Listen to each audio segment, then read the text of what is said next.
नमस्कार विद्यार्थियों। मैं लालाराम मीणा, सहआचार्य समाजशास्त्र, PNK राजकीय स्नातकोत्तर महाविद्यालय दौसा। जैसा कि मैं पूर्व में आपको लघु समुदाय के बारे में बता चुका हूं, अब मैं आपको बताने जा रहा हूं कृषक समाज। कृषक समाज के बारे में देखिएगा, 2001 की भारत की जनगणना के अनुसार 40.25 करोड़ में से 23.50 करोड़ ग्रामीण थे। श्रमिकों में 2001 की जनगणना के अनुसार 72.8% जनसंख्या भारतीय ग्रामीण समाज में निवास करती है। 2001 में भारत में कुल 40.25 करोड़ श्रमिकों में से 24.17 करोड़ ग्रामीण श्रमिक थे। इस तरीके से कृषक श्रमिकों की संख्या बहुत अधिक पाई जाती है। और इन समाजों का अध्ययन करने वाले विद्वानों में सबसे पहले Andre Beteille, M. Young, Thorner, Basu, Bhattacharya, दुलसिंह, सहाय और मिश्रा आदि महत्वपूर्ण विद्वान हैं। कृषक समाज के बारे में जैसे कि मैं आपको स्पष्ट बता दूं, अध्ययन करने पे पता चलता है भूमिहीन श्रमिक आदि में विभाजित किया जाता है।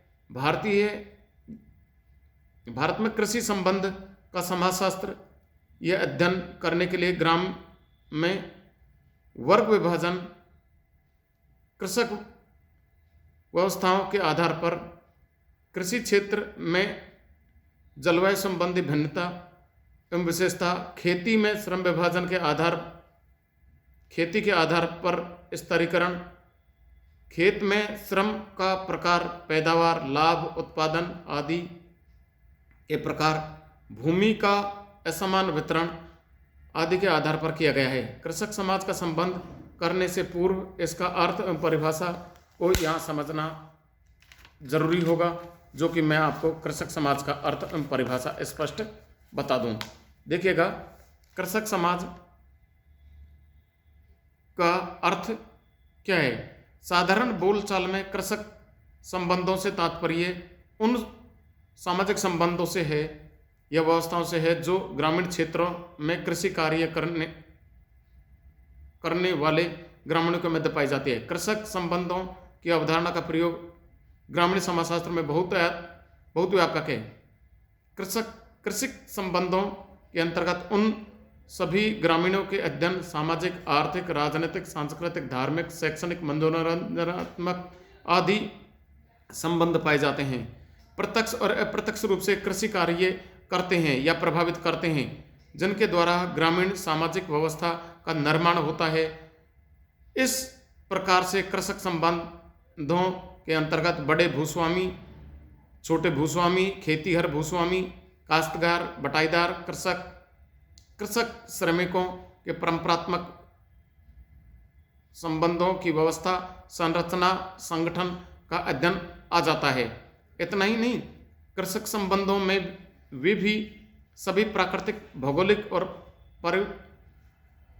परिस्थिति का एवं मानव निर्मित कारकों का अध्ययन भी आ सकता है, जो प्रत्यक्ष रूप से ग्रामीण सामाजिक व्यवस्था को संगठनात्मक एवं विशिष्टात्मक रूप प्रदान करती हैं और होती हैं। कहने का तात्पर्य यह है कि जो प्राकृतिक एवं मानव निर्मित कारक ग्रामीण समाज कृषकों के परंपरात्मक संबंधों के निर्धारित कारक, चालक कारक आदि विभिन्न प्रकार के कृषक संबंधों में सम्मिलित हैं। इस प्रकार से निर्मित घटकों में वर्षा की मात्रा, नमी, तापमान,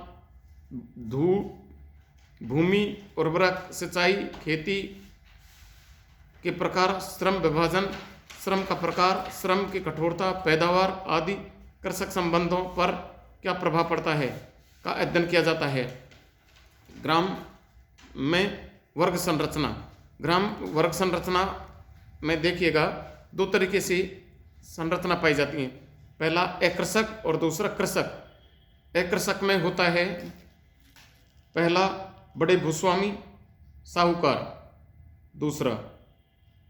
दूसरा नंबर है कृषक। कृषक में पहला है भूस्वामी खेतीहर, उसके बाद में दूसरा है काश्तकार बटाईदार, और तीसरा है कृषक श्रमिक। इस तरीके से इनमें भिन्नता पाई जाती है। पारस्परिक तक भिन्नताएं भी इसमें अलग तरीके से, और ये ग्रामीण में वर्ग संरचना की अलग भिन्नता है। पारस्परिक भिन्नताएं जो निम्न प्रकार हैं: पहले वर्षा, दूसरा नमी, तीसरा तापमान, चौथा धूप और पांचवा सिंचाई सुविधाएं। वर्षा बहुत अधिक, औसत बहुत कम। नमी, तापमान, धूप और सिंचाई सुविधाएं भी को 3 भागों में बांटा गया है: विशेष, विशिष्ट, औसत और अपर्याप्त या नगण्य। उसके बाद में अगली अर्थ या परिभाषा के अर्थ पे अपन जाएं तो कृषि एवं श्रम विभाजन के आधार पर इनको विभक्त किया जा सकता है। जैसे गेहूं की खेती, दूसरा गीले धान चावल की खेती। गेहूं की खेती में पुरुष महिलाएं, उसके बाद में इनमें भी अधिक कम, और उसके बाद में पंजाब और हरियाणा, उसके बाद में पुरुष महिलाएं कम अधिक पश्चिम बंगाल, तमिलनाडु और केरल।